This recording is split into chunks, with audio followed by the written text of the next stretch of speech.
আসসালামু আলাইকুম, welcome back to my channel. Hello viewers, কেমন আছেন সবাই? আমি আলহামদুলিল্লাহ ভালো আছি। আমি আজকে আপনাদের মাঝে নিয়ে এসেছি সিজনারি একটা রেসিপি। এই সময় প্রচুর পরিমাণে শসা পাওয়া যায় বাজারে, আবার ইলিশ মাছও পাওয়া যায়। তাই ইলিশ মাছ এবং শসার মিলনে আমি আজকে একটা অসাধারণ রেসিপি নিয়ে আজকে আপনাদের মাঝে হাজির হয়েছি। সম্পূর্ণ ভিডিওতে সাথেই থাকুন এবং দেখতে থাকুন।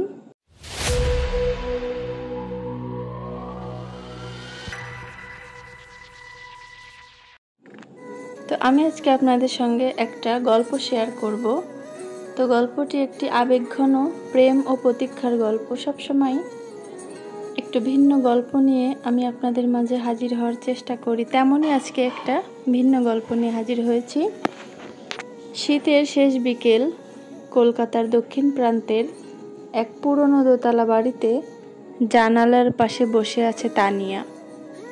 বয়স 60 ছুঁই ছুঁই, চুলে পাক ধরেছে, কিন্তু মুখের মধ্যে এক অদ্ভুত শান্ত সৌন্দর্য। হাতে ধরা একটা পুরনো চিঠি, হলুদ হয়ে যাওয়া, কাগজের কোণগুলো মোড়ানো, অথচ অক্ষরগুলো স্পষ্ট। আমি প্রতিদিন পথ চেয়ে থাকি তোমার জন্য, যতদিন লাগে অপেক্ষায় থাকব। অয়ন। চোখের কোণে জল চিকচিক করে, মনে পড়ে যায় 25 বছর আগের কথা, কলেজ জীবন ও প্রথম ভালোবাসা। তখন তানিয়া সাউথ সিটি কলেজের বাংলা বিভাগের ছাত্রী। এক ছেলেকে সে একটু অন্যরকম মনে হতো, চুপচাপ, বইয়ে ডুবে থাকা, কিন্তু চোখে ছিল অন্যরকম স্বপ্ন। অয়ন। প্রথম দেখা লাইব্রেরিতে, পরের দেখা ক্যান্টিনের লাইনে, তারপর কখন যে বন্ধুত্ব জমে গেল বুঝতেই পারিনি। একদিন কলেজের বিদায় অনুষ্ঠানে অয়ন পাশে এসে ফিসফিস করে বলেছিল, তুমি জানো তো, কিছু কথা বলার থাকে, হয়তো আজ না বললে আর বলা হবে না। তানিয়া একটু হেসে বলেছিল, বলো, সময় থাকতেই বলো।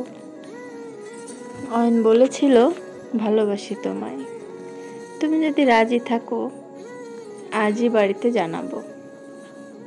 সে দিনটাই যেন সব পাল্টে দিয়েছিল, কারণ ওই রাতেই তানিয়ার বাবার ট্রান্সফার হয়। তখনকার দিনে ফোন, মেসেজ, ইন্টারনেট কিছুই ছিল না। হুট করে তাকে চলে যেতে হয়, কোনো যোগাযোগ রাখতে পারেনি। একটা চিঠি সে লিখেছিল অয়নকে, কিন্তু কোথায় পাঠাবে জানতো না সে। এর পরের জীবনটা ছিল বাস্তবের সাথে যুদ্ধ। অন্য শহরে পড়াশোনা, তারপর শিক্ষকতা, সংসার, একটি মেয়ে। স্বামী পরিণয়ের পরেও মন যে ঠিক কখনো স্বামীকে আপন করতে পারেনি। তবুও চলে গেছে জীবন, কিন্তু কোনো দিনই অয়নকে পুরোপুরি সে ভুলতে পারেনি। আজ এত বছর পর বইয়ের আলমারি গুছাতে গিয়ে একটা পুরনো উপন্যাস খুলতেই বেরিয়ে পড়ে সেই চিঠি, অয়নের চিঠি। কিভাবে এলো? হয়তো মা রেখে গিয়েছিলেন, হয়তো কখনো এসে পৌঁছেছিল, কিন্তু দেরিতে। চিঠিতে লেখা,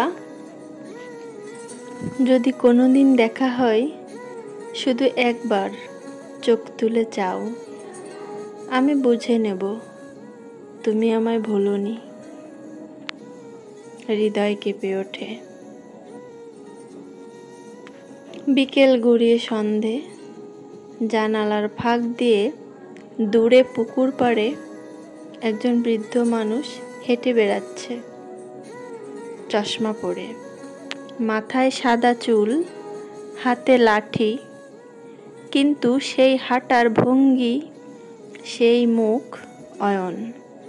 নাকি তার কল্পনা? তানিয়া ধীরে ধীরে জানালার পর্দা সরায়। বৃদ্ধটি থেমে দাঁড়ায়, জানালার দিকে তাকায়। দূর থেকে চোখাচোখি হয়, চোখে চোখ পড়ে যায়। তানিয়া হালকা করে মাথা নাড়ে, চোখ তুলে তাকায়। অয়ন ঠোঁটে এক ফালি হাসি নিয়ে মাথা ঝোঁকায়। তারপর ধীরে পুকুর পাড়ের একটানা ধাপ বেয়ে এগিয়ে আসে। তানিয়া ডায়েরিতে লেখা থাকে তখন, ভালোবাসা কখনো মরে না, সে শুধু অপেক্ষায় থাকে, নীরব কিন্তু অটুট থাকে। সো ভিউয়ার্স, আজকে আমার গল্প কেমন হয়েছে এবং রেসিপি কেমন হয়েছে আমাকে কমেন্ট করে জানাতে ভুলবেন না।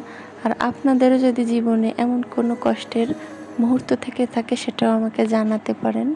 ধন্যবাদ সবাইকে।